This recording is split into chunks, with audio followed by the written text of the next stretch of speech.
और असंख्य ब्रह्मांड में जितने भी प्राणी हैं, ये सभी कबीर परमात्मा के बच्चे हैं। वो सबका जनक है, वो हम सबका हमदर्द है। हमारे दुखों को वही सुन सकता है और वही निवारण करने योग्य है। अन्य कोई सक्षम भी नहीं है। हम चाहे किसी के सामने अपनी एप्लीकेशन, अपनी अरदास लगाए बैठे रहें, जो काम मुख्यमंत्री सत्र का हो और हम अरदास लगाते हैं पटवारी के सामने, तो हमारे जैसा मूर्ख नहीं, जो सारी उम्र लगाए बैठे रहे वहां दरखास्त, वो कुछ नहीं कर पाएगा।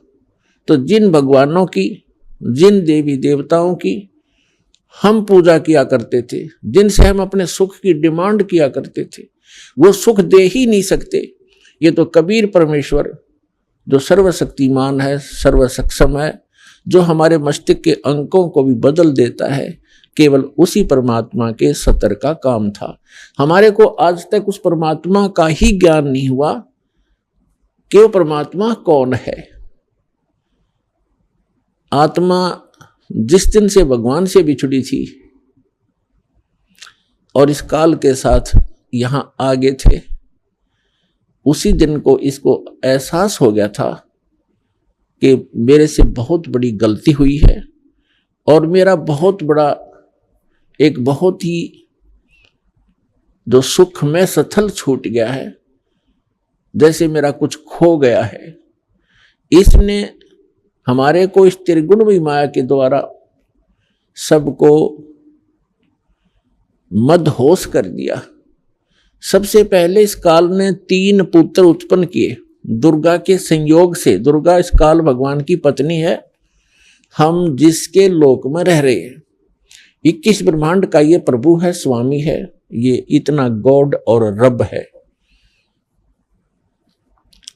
तो इसने हमारे को यहां फंसाए रखने के लिए सबसे पहले यह भांग तैयार करी, रजगुण युक्त किया अपने बड़े पुत्र ब्रह्मा जी को और सतगुण युक्त किया अपने मंझले पुत्र, बिचले पुत्र विष्णु जी को, और सबसे तीसरे नंबर के अपने पुत्र शंकर को, शंकर जी को इसने तमोगुण युक्त कर दिया।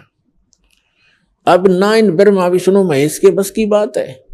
जैसे मिर्च है, अब मिर्च बना दी, अब मिर्च का क्या दोष है, उसमें वो गुण ही ऐसा है।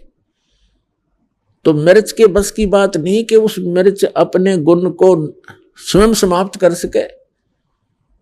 इसी प्रकार ये तीनों देवता भले ही अपने लोकों में रहते हैं, ऊपर के ऊपर अपनी इनकी तीनों की अलग से राजधानियां हैं, वहां से बैठकर ये 3 लोक के प्राणियों को, पृथ्वी लोक, ऊपर स्वर्ग लोक और नीचे पाताल लोक के, इन तीनों लोकों के प्राणियों को ये प्रभावित कर रहे हैं। ये इनके इंचार्ज बना रखे हैं। ये 3 मंत्री समझो, एक एक विभाग के, रजोगुण विभाग के ब्रह्मा जी, सतोगुण विभाग के विष्णु जी और तमोगुण विभाग के ये शंकर जी। अब जैसे रसोई के अंदर मिर्चों का छोंक लगाया जाता है,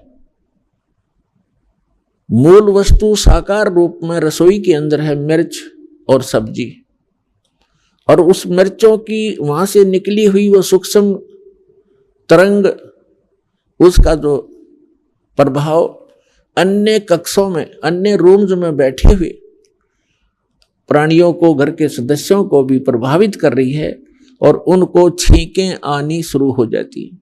तो उन व्यक्तियों की बस की बात नहीं कि वे छींकों को रोक सकें। तो पुण्यात्माओं, आप और हमको, इंक्लूडिंग ब्रह्मा विष्णु महेश जी को, इस काल भगवान ने हमारे को विवश करके यहां रखा हुआ है।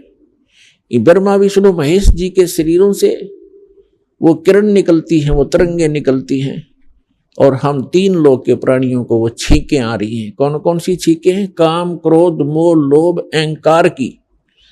और इनको रोकना आपके बस की बात नहीं है। इसका विकल्प बताया परमात्मा ने, एक अल्टरनेट बताया है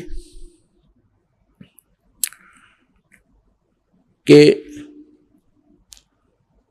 सतगुरु की खोज करो और सतगुरु कौन होगा, सतगुरु की पहचान क्या होगी, ये हमारे सभी सदग्रंथ भी बताते हैं।